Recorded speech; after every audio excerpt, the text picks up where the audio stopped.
Assalamualaikum warahmatullahi wabarakatuh. Perkenalkan, nama saya Siti Hanifah. Saya dari Fakultas Agama Islam, Prodi Pendidikan Agama Islam, kelas 2B. Alhamdulillahirabbil alamin, wa bihi nasta'in wa ala umuri dunya waddin. Wassalatu wassalamu ala asyrafil anbiya'i wal mursalin wa ala alihi wa sahbihi ajma'in, amma ba'du. Pertama-tama yang saya hormati dosen pengampu mata kuliah Hadis Tarbawi, Ustazah Nurlaila Sa'adilah STHI MPD, dan teman-teman seperjuangan yang saya banggakan. Dibuatnya video ini, saya ingin menjelaskan mata kuliah Hadis Tarbawi tentang cita-cita dan harapan pendidik. Cita-cita seorang pendidik adalah mencetak generasi yang berilmu dan berakhlak mulia, mengarahkan ilmu agar bermanfaat dunia dan akhirat. Dalam hadisnya yaitu innallaha wa malaikatahu wa ahlas samawati wal ard hatta namlata fi juhriha wa hatta al-hut la yusalluna ala muallimin nasil khair, yang artinya sesungguhnya Allah, para malaikatnya, penghuni langit dan bumi, hingga semut di lubangnya dan ikan di laut, semuanya mendoakan kebaikan bagi orang yang mengajarkan kebaikan kepada manusia. Hadis riwayat Tirmizi. Maksud dari hadis ini, kita ambil dari contoh ilmu tajwid.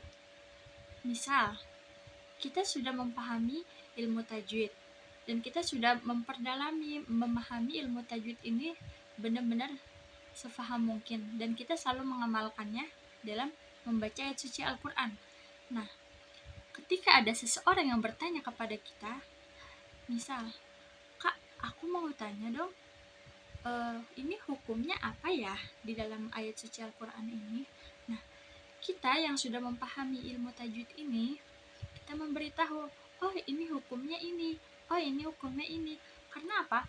Karena sebaik-baiknya ilmu ialah yang mengamalkannya. Jadi, percuma kalau ilmunya banyak, kalau misalkan kita tidak mengamalkannya. Kita mempunyai ilmu, contohnya yang tadi, ilmu tajwid.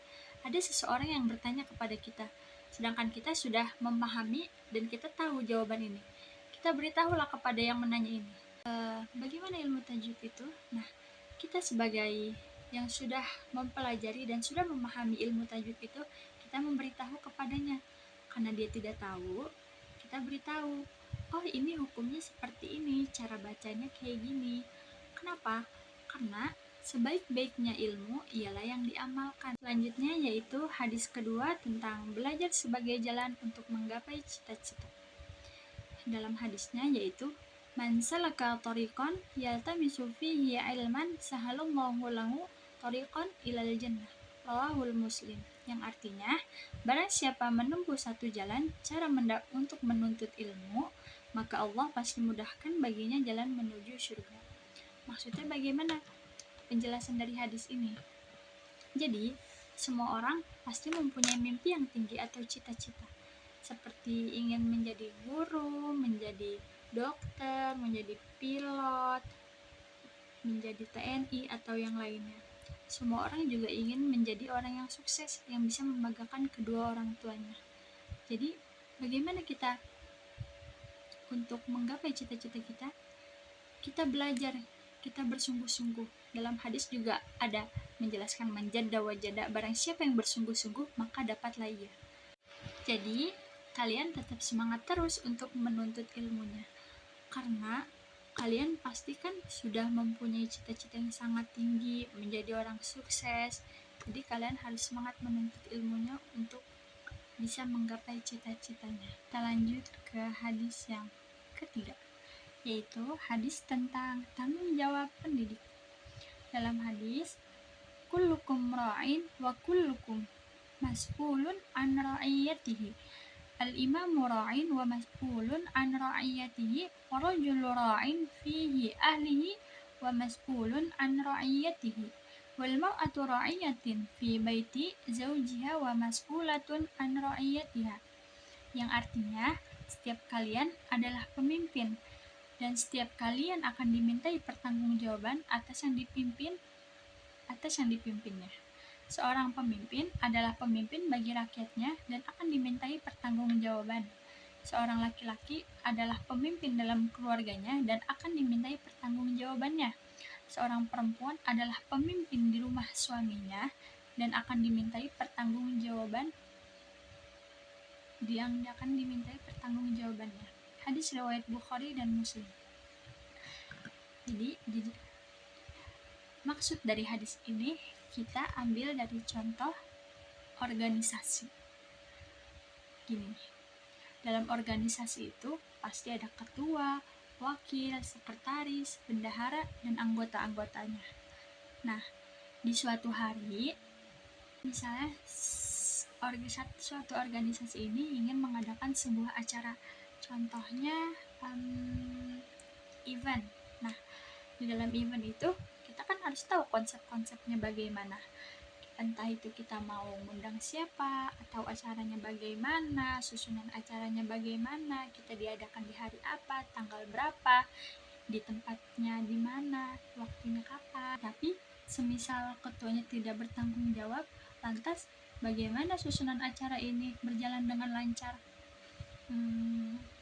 Karena kan ya, semuanya itu, konsep-konsepnya, susunan acaranya itu sudah ditanggung oleh ketua dan semuanya sudah di tangan ketua. Tapi ketika kita sedang berkumpul untuk mendiskusikan atau ingin memberitahu informasi bagaimana nanti event, tapi ketuanya tidak ingin memberitahu atau bodoh amatan, yang gak bakal berjalan dengan lancar dong eventnya. Karena kan di sini ketuanya dia harus bertanggung jawab dong atas semua hal-hal yang ingin diadakan ini. Karena anggota-anggotanya itu tergantung ke ketua. Semisal, contoh, ketuanya ini sedang sakit, tetapi ketua ini sudah memberitahu informasi-informasi kepada wakilnya.